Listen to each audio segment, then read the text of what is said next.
Bankruptcy, default, दिवालिया, ये कुछ ऐसे अल्फाज हैं जिनका इस्तेमाल आज के वक्त में कुछ ज़्यादा ही बढ़ गया है, क्योंकि आज के वक्त में यूएन की रिपोर्ट के मुताबिक दुनिया में करीब 50 ऐसी कंट्रीज हैं जिनके ऊपर दिवालिये का खतरा मंडरा रहा है। हालात तो यहाँ तक पहुँच गए हैं कि दुनिया की सुपर पावर अमेरिका के हवाले से भी ये खदशा जाहिर किया जा रहा है कि शायद आने वाले वक्त में वो भी अपने कर्जों के बोझ के तले बर्बाद हो सकता है, यानी डिफॉल्ट हो सकता है। अमेरिकन प्रेसिडेंट जो बाइडेन की तरफ से कहा जा रहा है कि अगर हम डेट सीलिंग बढ़ाने में कामयाब ना हुए तो ऐसे हालात पैदा होंगे जो कि अभी तक किसी ने नहीं देखे। अमेरिका की ट्रेजरी सेक्रेटरी जैनेट येलन की तरफ से ये कहा जा रहा है कि अगर कांग्रेस ने जल्द से जल्द डेट सीलिंग नहीं बढ़ाई तो पूरी दुनिया में फाइनेंशियल क्राइसिस आने का खतरा है और अमेरिकन डॉलर भी खतरे में आ सकता है। And could cause a global financial crisis. It would certainly undermine the role of the dollar. तो चलें आज की इस वीडियो में जानते हैं कि आखिर ये डेट सीलिंग है क्या, अमेरिका कैसे दुनिया के मकरूज तरीन मुल्कों में से एक बना, क्या अमेरिका डिफॉल्ट कर सकता है और अगर अमेरिका डिफॉल्ट कर गया तो पूरी दुनिया पर इसके क्या असरात होंगे।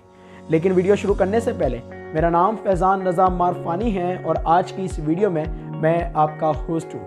तो चलें शुरू करते हैं डेट सीलिंग से।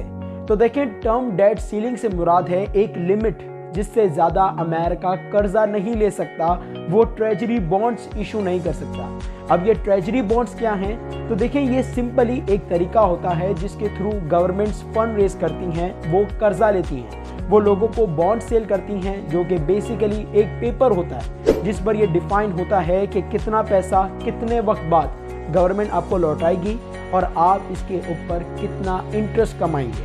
अब अमेरिका ये क्यों करता है? तो सिर्फ समझाने के लिए कि जैसा हमारा हाल है ना कि हमारे खर्चे ज़्यादा हैं और हमारी इनकम कम है, इसी तरह अमेरिका का भी यही हाल है, उसके खर्चे ज़्यादा हैं और उसकी इनकम कम है। तो इसे पूरा करने के लिए अमेरिका कर्जा लेता है और अमेरिका की इसी आदत की वजह से कि हर साल उसका फिस्कल डेफिसिट होता है, बजट डेफिसिट होता है, यानी हर साल उसके खर्चे उसकी इनकम को एक्सीड कर जाते हैं।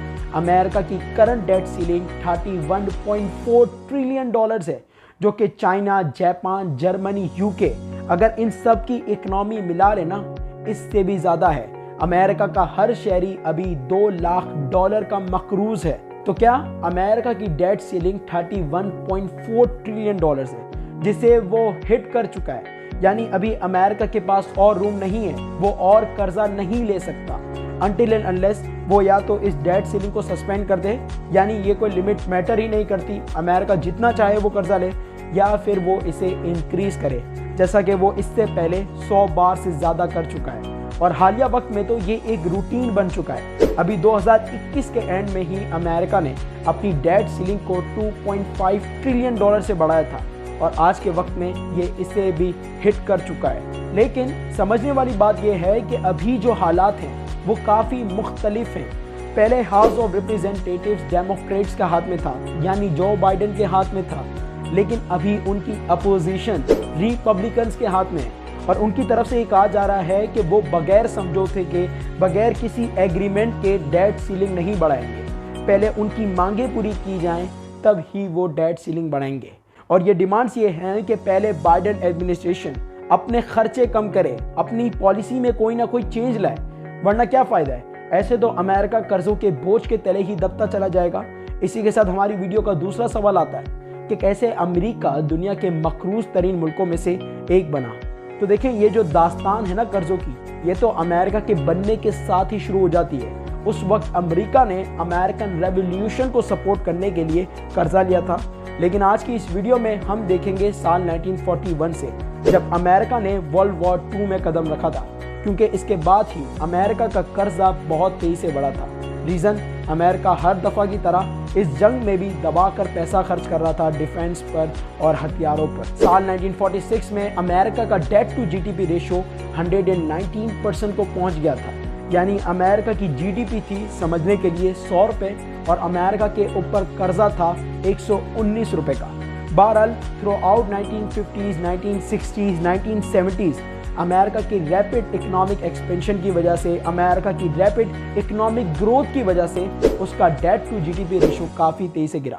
ऑल्थो उसके ऊपर जो चढ़ने वाला कर्जा था वो दूसरी तरफ आराम आराम से ही सही लेकिन हर गुजरते साल के साथ बढ़ ही रहा था। लेकिन फिर शुरू हुआ 1980s जिसमें हुई सोवियत अफगान वॉर। इस जंग में अमेरिका कैसे पीछे हट सकता था। उसने दबाकर पैसा खर्च किया जिसकी वजह से उसका कर्जा बहुत तेजी से बढ़ा। लेकिन अभी भी मैं यहाँ ऐड करता चलूँ कि उस वक्त भी लोगों को पता नहीं था कि आने वाले वक्त में जो होने वाला है उसके सामने ये कर्जे की अमाउंट कुछ भी नहीं है।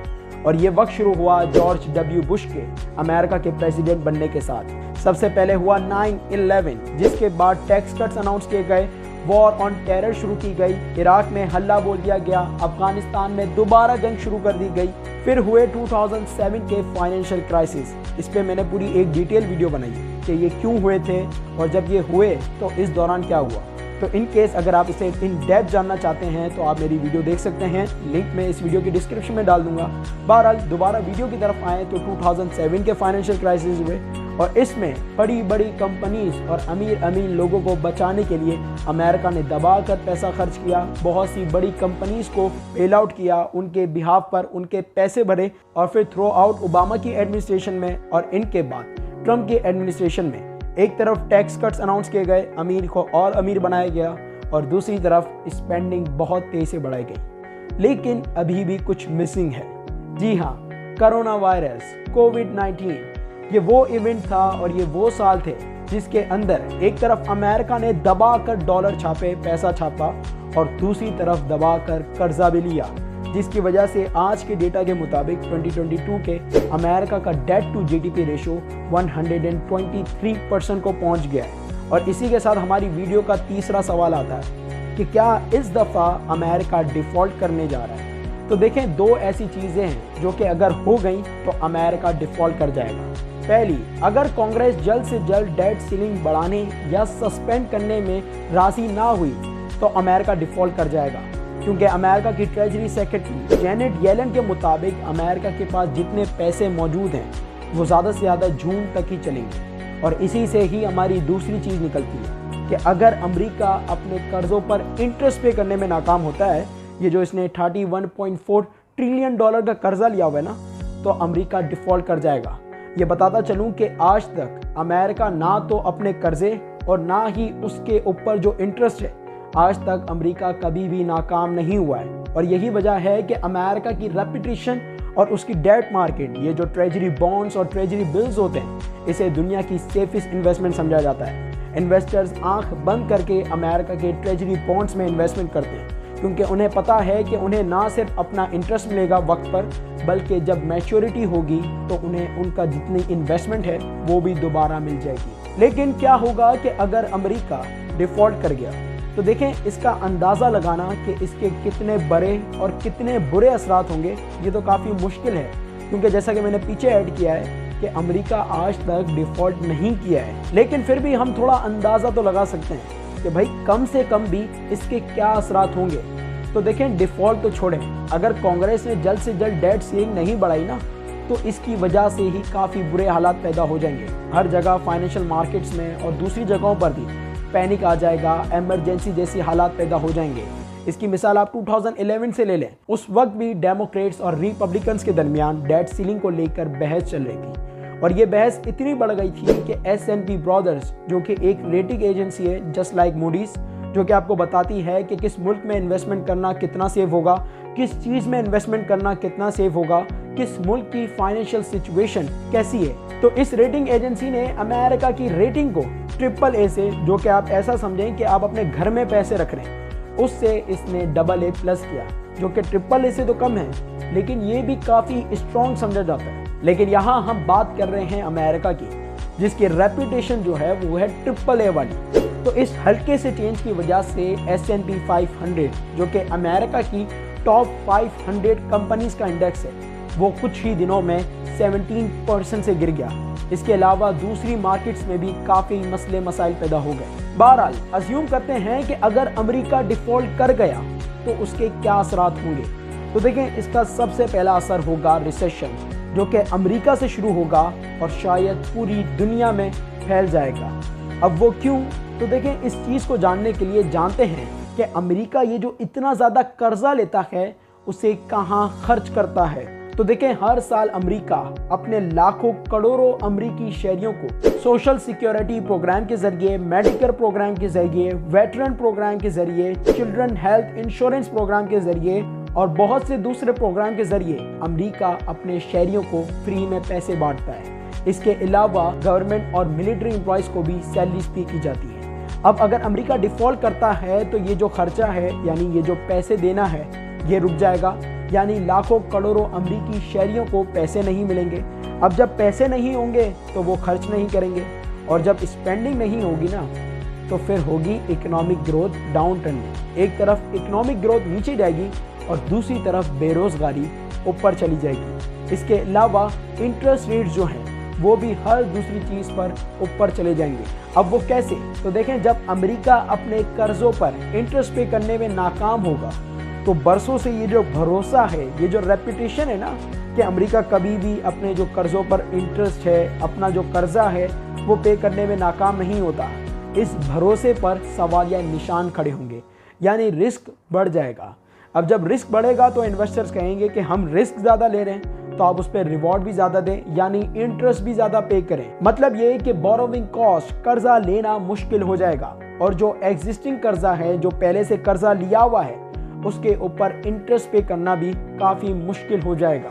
क्योंकि मॉर्गेज लोन्स जो आप घर खरीदने के लिए लेते हैं, automobiles loans, credit card loans और बहुत से दूसरी तरह के जो लोन्स हैं, उनका इंटरेस्ट अमेरिका की ट्रेजरी मार्केट से कनेक्टेड होता है, लिंक्ड होता है। तो जब इंटरेस्ट रेट ऊपर जाएगा तो बहुत से लोग, बहुत सी कंपनीज और बहुत सी कंट्रीज उसे पे नहीं कर पाएंगी, यानी वो डिफॉल्ट कर जाएंगी। तो इन द एंड में ये कहूँगा कि अमेरिका डिफॉल्ट करे ये ना होने के बराबर है, ये नामुमकिन सा है, क्योंकि डॉलर अमेरिका की घर की खेती है।